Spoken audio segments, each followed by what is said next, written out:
What's up, guys? It's Adam Kudeimati from Knicks Gaming, joined again by Brad from MSG Networks, and today we are talking Game of Thrones, the final season episode number 3. And Brad, I'm not gonna lie to you, there was a lot of stuff I didn't expect from last night's episode that happened, and a lot of, once again, throwbacks to earlier seasons. I want to first go ahead and start this off by rating it.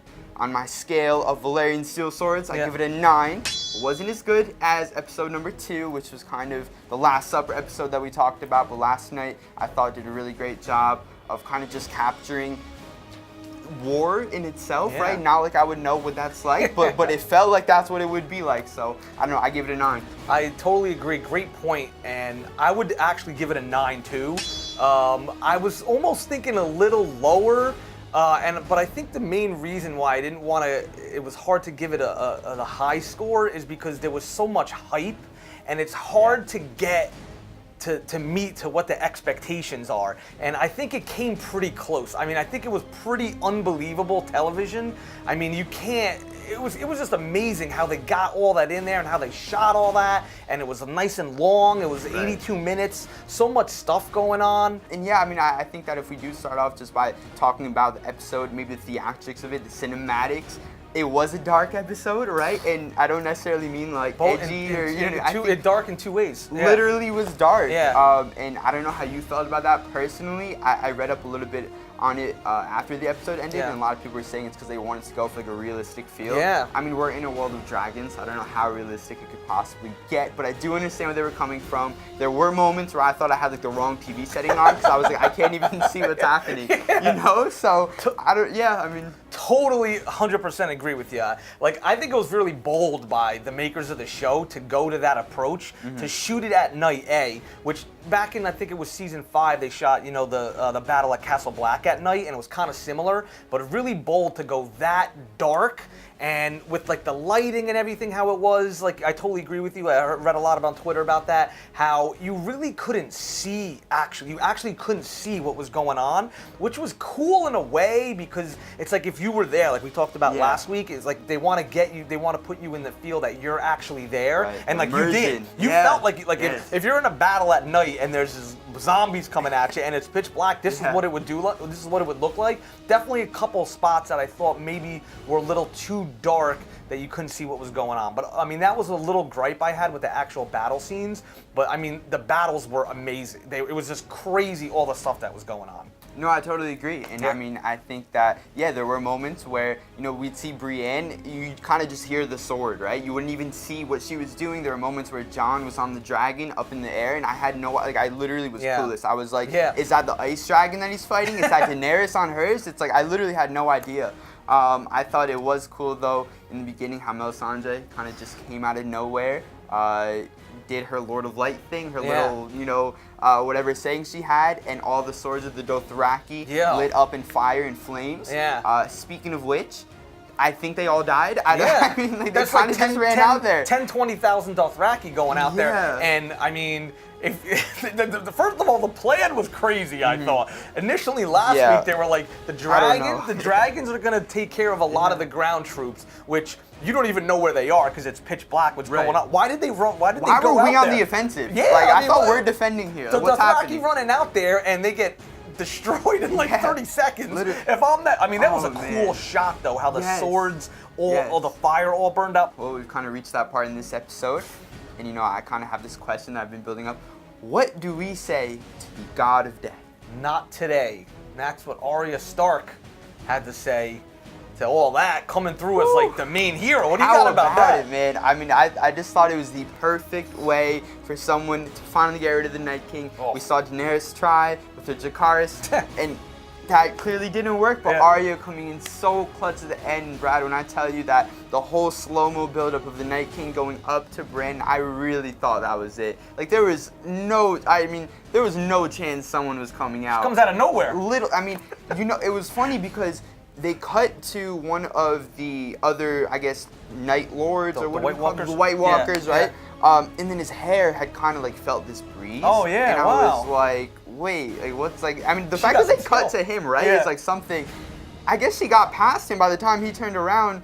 She was in front. Like, I thought that was crazy in itself. And Yeah, I mean that was. I gotta say, she was probably on the top of my list about who was gonna take him out. So that was really rewarding. I thought that was great that it was actually her and like not Jon or someone like that, not Daenerys with the dragon, that she did it, because her character's been like building up for so long about how she's a great warrior and all this stuff. And I don't know if you want to touch on the part with Melisandre, that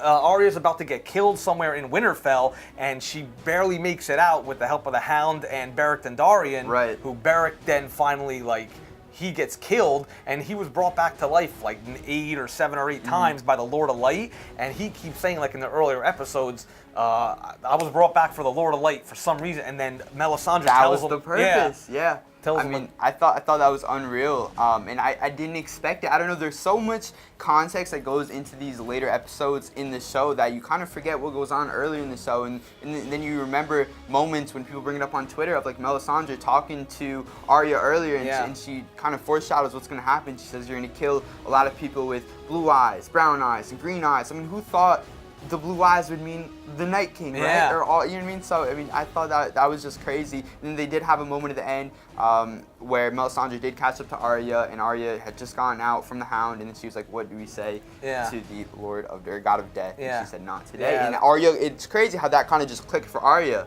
You know what I mean? That, like, her having that conversation was kind of her, the catalyst of her going out to the Night King and doing what she did, which I thought was crazy. Yeah, I mean that was awesome, because I like when there's throwback stuff, and especially a throwback to the blade that actually kills them. That, obviously is the knife that was tried to kill Bran in episode 2 or whatever, 3, whatever earlier it was. And then as soon as he gave it to her back in the last season, I was like, yo, she's gonna kill the Night King with this, man. Really? Yeah. Okay, so that's a great prediction. Yeah. I mean, I wish I had it on tape somewhere that I said that. I didn't feel that it was coming. I really thought that was it. I thought, okay, they're going to retreat. They're going to meet in King's Landing. That's going to be it for Winterfell. And she comes in, literally ice in her veins. So shocked. So shocked that that's how they have the battle and they kill the Night King in the same episode like that. So shocked when that was built up so much. Now they're getting rid of the, like you said, like the sci-fi mythological part of the show that was the Army of the Dead and the Night King, and now they're just going back to like the human part of the story, which I guess they want to be as the main theme, right? Which is like who's gonna end up on the Iron Throne? The throne, right? Yeah. That's such a big question. I think going into these next few episodes, there's still 3 left, and I'm pretty sure they're only getting longer from here, right? Yesterday was the first. I think yesterday might have been the longest one. Yeah. Oh, there isn't. The next couple ones are gonna 20 minutes or no? Am I totally something like that? Yeah. Okay. So that means I think we're gonna get a lot of plot build up, a lot of story, a lot of dialogue, which we didn't get much of last night. So I'm looking forward to that. A lot of light, hopefully. And it's funny how like the night kind of ended at the end of the episode. Yeah. And the dawn came. The sunlight came on. So with that being said, they got to march down south. I know. I have like no idea what's gonna happen now. Like obviously, it's just gonna be who to get the throne. So many people are still alive. I mean, there is definitely a lot of people alive, but that Daenerys and Jon's army, whatever you want to call it, they don't have that many people left because they killed off most of the Dothrakis, killed a lot of the Unsullied. I mean, the main character's alive. Cersei has this big army, so is that just going to be like another big battle? I don't know where it's going. That's such a great question too, because since the fact that there are so many people alive, a lot of people kind of have interest in this throne. Even people that we may not talk about, like Tyrion, I could see him just kind of being this character out of the dark that comes in. He had a moment with Sansa last night where they were kind of talking about how they were married once upon a time, how they should have stayed married. Yeah. And of course, it's easy to say stuff like that when you're kind of facing like imminent death, right? But since they did have like those little moments, I could see a Sansa and Tyrion kind of taking the throne, right? I could see that too. So I mean, with that said, all these little characters, or not even little, but just all these different kinds of characters, are gonna all be south. They're all gonna be in King's Landing. I don't think Cersei ends up on the throne personally. I don't know that Jon and Daenerys soon. I don't know if we're getting to hard predictions here, but I stand by what I said in the first recap. I think Sansa ends up on the throne. I like it. Wow. And that's hot take. Yeah, it's a hot take. Yeah. But she's just kind of being built up as this figure right now, this character within the show, where so much is just going her way. She's faced so many obstacles and she's overcome so many of them. People are saying she does remind them of Cersei. Yeah. And Cersei's obviously a very dangerous character within the show, so I have Sansa.